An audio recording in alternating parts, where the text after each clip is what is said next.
Gostei da dica, vamos começar por aí. Vamos começar por aí, cara, a questão é boa. Diz que a Universidade de Tokai, no Japão, né, desenvolveu um carro lá para Solar Challenge 2009 e foi campeã, né, medalha de ouro. O carro dos caras fez velocidade média maior que 100 km por hora. E aí explicava que esse carro da universidade era tinha painéis fotovoltaicos instalados. A área total da instalação dos painéis era 9 metros quadrados. Dizia que a insolação, que é a quantidade de potência solar que chega na superfície terrestre, era de 1000 watts por metro quadrado.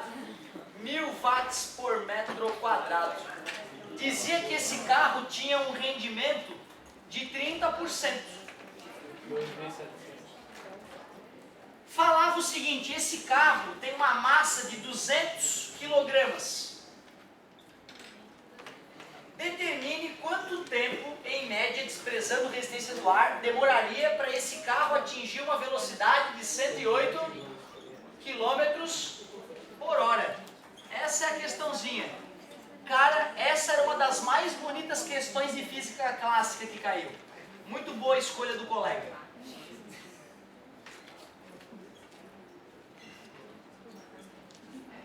Olha só como o cara tem que manjar de física básica para matar a questão. Primeiro, se ele falou que insolação é a potência que chega para cada unidade de área, o aluno tem que perceber que se ele pegar a insolação, que é 1000 watts por metro quadrado, e multiplicar pela área dos painéis fotovoltaicos instalados no carro, ele vê que a potência solar captada é de 9000 watts. Só que o carro aproveita tudo? Não, só 30%. Então a potência útil vai ser esses 9.000 vezes 30%, que é o mesmo que 0,3. 2.700 watts ele tinha para usar. Fantástico quem chegou até aqui, já está com uma ótima noção. O que é potência? Potência é energia com o passar do tempo. Então se eu quiser calcular um tempo, eu tenho que pegar a energia e dividir pela potência. A potência nós já temos, a potência útil. Só falta descobrir a energia. E que energia é essa? Né? Se o cara tem uma certa massa e vai atingir uma velocidade, só podemos estar falando de energia cinética. O que é energia cinética? Energia cinética é mv ao quadrado sobre 2. A massa do carrinho, 200. Divide por 3,6. Valor clássico que a gente usa nos exemplos, né, cara? 30 metros por segundo. Nada se cria, tudo se copia.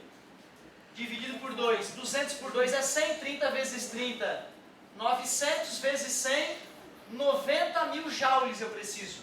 Essa é a energia que eu preciso. E com a potência de 2.700, divide por 9 em cima e embaixo, 100 terços ou 33,333 segundos. Cara, o cara tinha que estar muito fera para matar essa questão naquele tempo ridículo que tinha para cada questão, naquela maratona de leitura. Se tu errou essa, eu não fico nem um pouco preocupado. O que a gente não podia errar, de repente, é outras questões mais básicas, né? A do timbre, por exemplo, né? O cara que estudou acústica alguma vez, né? Ele tem que lembrar que timbre é a qualidade fisiológica que nos faz reconhecer a fonte, né? Uma questão que eu acho que o gabarito, tem 3 gabaritos possíveis, não daria para reclamar, é a da Fata Morgana lá, né? Certo? Da miragem. Porque se o cara fala refração, aceitável.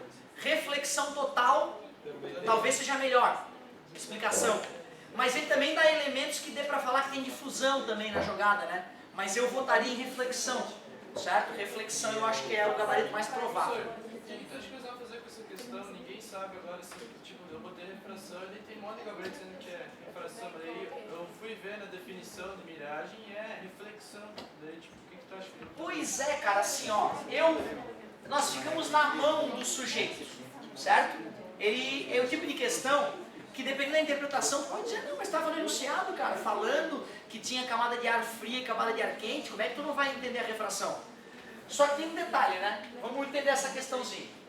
Será que o Titanic afundou por causa de miragens? Aí ele explica a Fata Morgana, que é a miragem que tu parece ter uma parede de água na tua frente, de águas calmas. Por que isso acontece? Lá vem o naviozinho. Aqui está o icebergzinho, a morte. A morte esperando. A ideia é que luz refletida pelo iceberg vai em direção ao convés do navio e a galera ali no convés, iceberg à vista. O detalhe é que a questão falava que tinha luz refletida pela superfície da água, que acabava, luz refletida pela superfície da água, que ao refletir deveria ir para cima, né? Não deveria atingir os olhos desse sujeito, certo? Só que a questão falava que tinha camada de ar frio sobre a água fria e camada de ar quente acima. Claro, o ar quente sobe, né? Então eu poderia fazer uma pontilhada representando uma camada de ar mais aquecido e uma camada de ar menos aquecido. Essa reta aqui seria a reta normal. Quando a luz vai de um ar mais denso para um ar menos denso, a velocidade aumenta e se afasta da reta normal. Concorda comigo? A luz começa a sofrer uma curvatura. Porém, quando a próxima camada de ar mais aquecido for atingida, poderia representar essa nova camada de ar por uma nova pontilhada, esse ângulo de incidência agora ele é muito grande. Quando a luz tentar refratar do meio mais refringente por meio menos refringente, vai acabar sofrendo reflexão total. É isso que explicaria a luz refletida pela superfície atingir os olhos de quem está no convés do navio. Deixa eu fazer o meu navio, que estava em posição inadequada.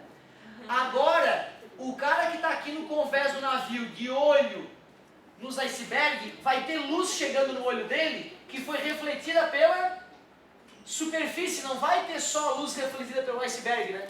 E já que essa luz que atinge o olho dele veio da superfície, vai aparentar ter uma superfície na frente do iceberg. Ele não vai enxergar o iceberg porque ele vai estar vendo algo escuro e liso na frente dele, como a superfície da água que está originando a luz.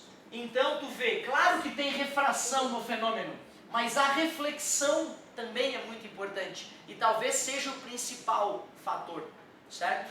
Por isso que talvez reflexão seja o melhor gabarito. Reflexão. Não é nenhum absurdo tu ter falado refração. Não é nenhum absurdo quem interpretou, que já que ele falava que tinha raios vindo de várias direções, tinha difusão. Ele também deu elementos para isso. Não é essa questão que vai fazer a diferença. As questões que vão fazer a diferença são questões mais básicas. Por exemplo, o do Bolt, né? Porra, do Bolt, que energia foi aquela que o Bolt atingiu? Energia cinética. Massa, 90. Qual é a velocidade do cara? 12. mv ao quadrado sobre 2, joga na formulazinha, 6.480 joules, 6.5 vezes 10 na 3. Essa era ruim de errar, porque a gente viu, né, trabalha igual a variação de energia cinética, como o amigo lembrou, certo? Essa questão, então, é mais importante para ver em que local tu fica, né, do que uma questão que, de repente, também tem um golpe de sorte envolvido, né? Não se esqueçam, para chutar a questão tem 20% de chance de acertar, né, cara? Certo? O Enem, quando tem um certo acerto, a gente tem que descontar já, estatisticamente, 20% que chutando tem chance de acertar, né, galera? Então, importante isso. Outra questãozinha que eu acho que vale a pena, outra que tu não podia ter errado, é a do quarto, né, cara, das tomadas. O cara queria 2 tomadas e uma lâmpada. Essa questão, ter errado, é um divisor de águas importante, né, cara? Tu sai do basicão ali, né? Então, tomadinha em paralelo, a lâmpadazinha e o interruptor só na lâmpada, né, gente? Certo? Então é uma questão bem básica que era importante tu ter matado. Certo? Se tu lembrar de mais alguma que tu tá agoniado, tu me chama aí que a gente faz. Certo, meu querido? Vê onde é que eu parei, cara. A gente tava em ondulatória. Vê qual foi o último fenômeno que eu comentei com vocês pra gente dar sequência. Tubos. Tubo aberto, tubo fechado ainda não foi. E ondas em cordas, foi? Ondas estacionárias em cordas, foi. Então é o tubo a partir do tubo.